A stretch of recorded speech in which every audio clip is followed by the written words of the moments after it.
Hey everybody, it's Brian Shannon from AlphaTrends.net. Today is Friday, the 18th of July, and it was kind of a quiet week here. Up about 1% for the larger indices. Biotech's lost a little bit of ground, as did bonds and energy names. The big winner, of course, was Ethereum. We'll take a look at that, and Bitcoin, which just paused here a little bit. So let's take a look at these charts. We will start out with Bitcoin, and Bitcoin, made it up to 123. As I told Alpha Trend subscribers, this was the zone of the pullback. When we were pulling back here, I told them this is where I'm buying some. I sold that additional piece. I think it's possible that we could see Bitcoin pull back a little bit deeper, maybe down to the anchor off of this low. I still think we're in a huge uptrend for Bitcoin. So I'm a trader. I trade it. I'm not here to buy and hold. The Ethereum, I still have some from way down here where I had originally purchased, and I did lighten up in here as well, just because you get this type of move that you've got to expect a little bit of a pullback. But great run in there, and the trend remains higher. If you're a longer term investor, this is where you hold on. And for me as a trader, I'm hoping we can see maybe a pullback down to this 31, 3200 level, somewhere down in here, and then I'll replace what I sold up above 3500. XRP, Ripple, I'd sold some of this yesterday as it broke out on the passage of the Genius bill. I'd love to see it pull back down closer to $3 and then replace what I had purchased. If it doesn't, no problem. I only sold partial, and that's how I make my moves in the crypto markets. Back to equities, S&P 500 still in a major uptrend above that rising 20, 50, and 200-day moving average. We had a little shakeout below the month-to-date anchor that held above the anchor from the June 23rd low. So this next week is our level to measure risk against, really at about 618. As long as we remain above that, I'm not looking for a deeper correction. And that 20-day moving average is rallying right up into that same zone as well. So this is clearly the important first level of support. If we, what should be support if we pull back. If we pull back and then create a lower high, then perhaps we're going to pull down to the 50. So just be aware of that. There's nothing bearish about this market at all. It is simply, let's be prepared rather than surprised if we do begin to pull back. The NASDAQ, same story. I mean, we closed at a new all-time high yesterday and dropped 54 cents today. So there's nothing bearish about that. The rate of ascent is increasing, so something to be aware of. But we saw the same thing here. We saw a little shakeout. So my concern earlier was that that this breakout might have failed, and from that failed move, if we got trapped below the 5-day moving average, then perhaps we'd see a deeper correction. Instead, the market quickly recovered, and that which doesn't kill it makes it stronger. So the first real important level here next week is at about 551. As long as we remain above this 551 level, I'm considering it innocent until proven guilty. And if we got down, let's say we were to pull back, I don't think this is what's going to happen.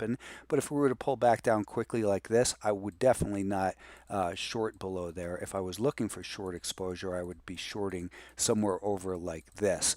And I'm not looking for short exposure, by the way. We're in a rising 20, 50, 200-day moving average. We saw a lot of companies reporting earnings this week, and we'll see the same thing next week. The number of earnings reports are increasing, and some of them are going to respond as Netflix did. And that's okay. I mean, it's still in a major uptrend. It might pull back all the way down to the anchor from the April 7th low at 1140, 1150-ish. So that's 50 points away. It's not a big deal for a $1,200 stock.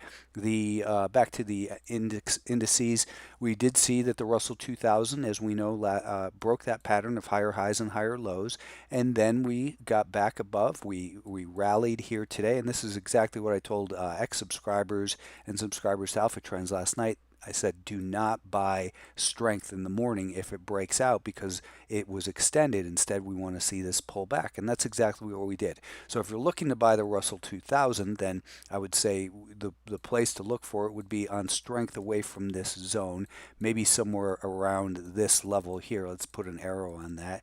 And then a stop could go under here if this does hold as a higher low, otherwise a stop below there. I'm not excited about the Russell 2000, however. We've had this huge rally. It's coming in into this prior band of support. Semiconductors, they continue to be the strongest group, and they continue to show a beautiful pattern of higher lows and higher highs. That's the definition of an uptrend. You'd be a fool to try to short this thing. We've got a rising 20, 50, and 200-day moving average. We continue to be extended and get more extended. So the key levels in here probably at about 282, 281 or so. If we break down into that level, create a lower high, and then start to break down a little bit, then I think you would likely see some more aggressive profit taking that could bring this market down towards the 50-day moving average. So you've got to look at it and say, how does that affect your holdings? It depends on your time frame. Stocks like NVIDIA just continue to power higher. They broke out past this high, they tested it, and they continue to make a beautiful, it continues to make a beautiful pattern of higher highs and higher lows. So there's nothing there indicating that the sellers are about to take control. Micron, if you recall, sold off on the earnings right here. So it had that big run, they reported earnings, and now it's pulled back. It's pulled back to the anchor from this gap right here, and we've got the rising 50-day moving average below it. I'm not ready to buy Micron, not with a declining 5-day moving average. I'm bringing it up as an example of, not all semiconductors are created equal. And while we're below that declining 5-day moving average, it's it's the right thing to look for potential levels where the market may encounter enough demand to create support. But then we don't want to buy the support necessarily. We want to buy bounces away from it and look for something like this to happen. So that's, if you're looking at a stock like Micron, or if you're looking at a stock like Intel, Intel's looking as good as it's looked in a long time for the longer term picture.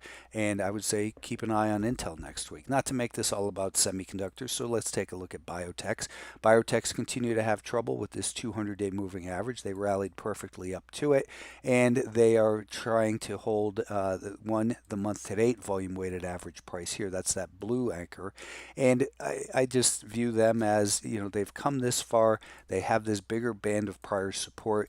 It doesn't seem like there's enough upside to potential to justify the risk of being involved in biotech. So I'm equally unimpressed with biotechs as I am with Russell 2000. The financial stocks had earnings this week, and that pattern of lower highs and lower lows was broken. We have the higher high.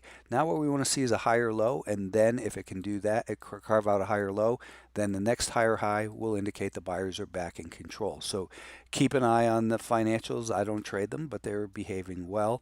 Bonds continue to be terrible. Everyone talks about the Federal Reserve lowering interest rates, but the real interest rates created by the 10-year yield, for instance, continue to rise, and that tells me that they say the bond market is smarter than the Fed, and the bond market leads the Fed. So this is not indicated. It doesn't look like a market that is ready to decline. And this is the 10-year yield, the note yield. So it's in an uptrend. I don't see why people are thinking the Fed is going to cut anytime soon. Not while yields are rising with a rising 20, 50, and 200-day moving average, which of course is just the opposite of what we see with the bonds below the declining 20, 50, and 200-day moving averages. Some individual names, I'm still long some General Motors, ACHR. Hopefully you got involved in that. I pointed that out on Twitter right here on this day, and it also spoken about BBAI on Tuesday right here, along with RGTI. So there's some great little speculative movers out there, and they are behaving really well. So find those areas of strength, raise your stop underneath the higher lows, and manage risk. Have a good weekend, everybody.